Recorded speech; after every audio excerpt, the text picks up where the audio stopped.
दोस्तों, संविधान और संविधानवाद का मतलब ये है कि सब अपनी अपनी सीमाओं में रहें। कोर्ट की गरिमा और उसके महत्व को बनाए रखना, उसके फैसले की गरिमा और उसमें विश्वास को बनाए रखने के लिए ज़रूरी है कि हर व्यक्ति उसका सम्मान करे, उसके किसी भी फैसले पर सवाल या निशान न लगाए। इसीलिए कोर्ट को न्यायिक अवमानना की स्थिति में कुछ शक्तियाँ दी गई हैं। क्या शक्तियाँ हैं, क्या सज़ा होगी?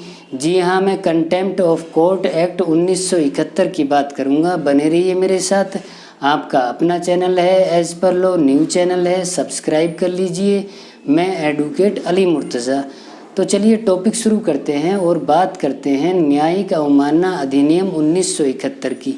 इससे पहले मैं आपको क्लियर कर देता हूँ कि भारत में सबसे पहले ब्रिटिश काल में न्यायिक अवमानना अधिनियम 1926 में लाया गया। उसके बाद आज़ाद भारत में 1952 में, और न्यायिक अवमानना अधिनियम 1952 को निरस्त करके न्यायिक अवमानना अधिनियम 1971 लाया गया। इस अधिनियम में अवमानना को दो भागों में बांटा गया है, सिविल और आपराधिक। सेक्शन 2A, सेक्शन 2B में सिविल अवमाननाएँ आती हैं, जो किसी न्यायालय की आदेश, निर्देश, रिट, आदेशिका की जानबूझकर अवज्ञा करना आदि।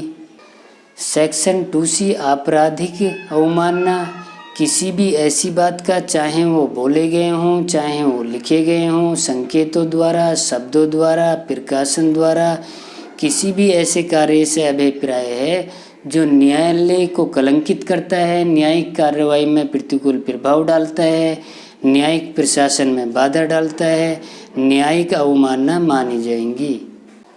और इसी के साथ हम कॉन्स्टिट्यूशन ऑफ इंडिया के आर्टिकल 129, आर्टिकल 215 पे भी बात कर लेते हैं।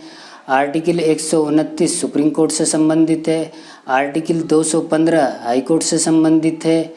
आर्टिकल 129 उच्चतम न्यायालय अभिलेख न्यायालय होगा और इसको खुद के अवमान के लिए दंड देने की शक्ति सहित ऐसे न्यायालय की सभी शक्तियाँ होंगी।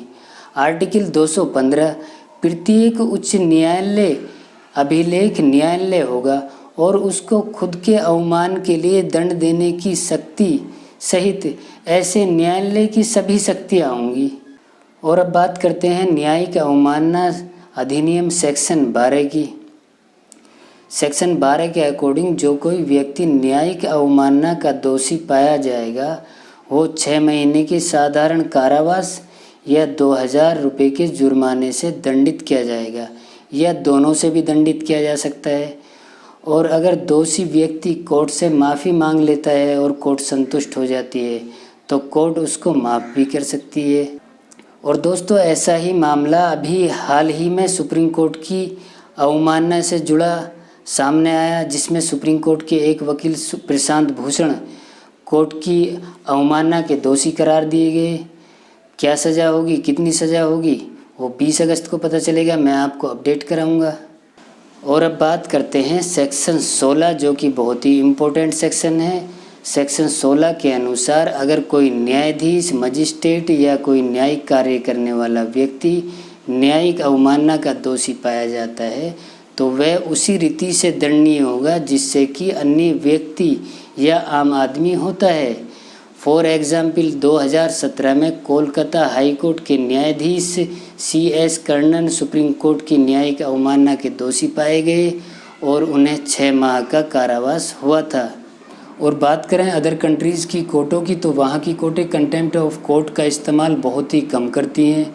इंग्लैंड स्पाई केचर का केस 1987, इस केस के बाद डेली मिरर पेपर ने एक तस्वीर छापी जो इस केस में 3 जज थे, उनकी एक उल्टी तस्वीर छापी और लिखा यू ओल्ड फूल, तुम तीनों बुढ़े बेवकूफ़।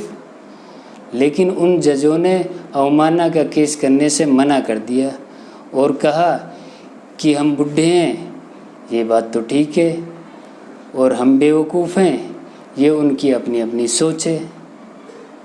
तो दोस्तों, आपको ये जानकारी कैसी लगी मुझे कमेंट्स बॉक्स में ज़रूर बताइएगा। और मुझे आपने अपना महत्वपूर्ण कीमती समय दिया, इसके लिए मैं शुक्रगुजार हूँ। मिलते हैं फिर नई वीडियो में नए टॉपिक के साथ। तब तक के लिए जय हिंद, जय भारत।